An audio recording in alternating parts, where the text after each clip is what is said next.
Aspen is a vibrant place, a place that I call one of those PowerPoints on Earth.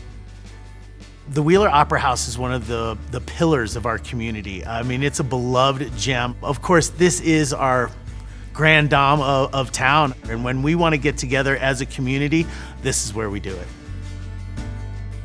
I've been visiting Aspen since the 1970s. About 2.5 years ago, I had the opportunity to become the executive director here at the Wheeler Opera House.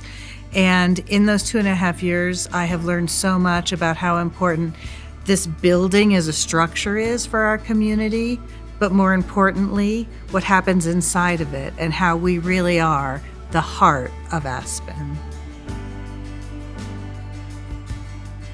Construction began on the Wheeler Opera House in 1888, and it was financed by Jerome B. Wheeler. During the Silver Rush in all of the mining towns in Colorado, people were coming literally from all over the world to work in the mines.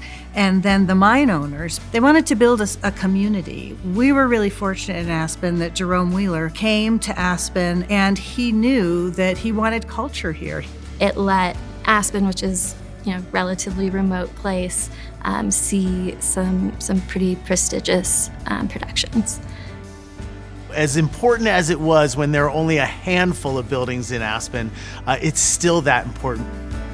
Over 40 years ago, our residents passed a real estate transfer tax for the upkeep, not only of the building, but also to help all of the operations in the building.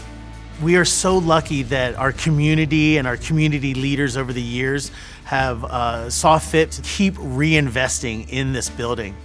The building had been standing for 130 years, and we wanted to be certain that it would stand for another 130 years. We could see there was some stonework that looked like it had shifted. There was some mortar that had cracked.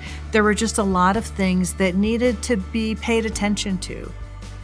We underwent the renovation recently for the exterior of the building, a project that was way more than we thought when we got into it. And by way more, I do mean money, time, and scope.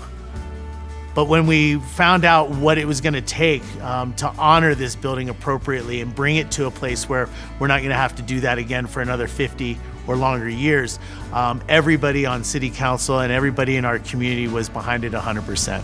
So there was an architectural investigation put on for the stone and the paint to kind of peel back the layers of alterations and kind of trying to peel it back to its original nature.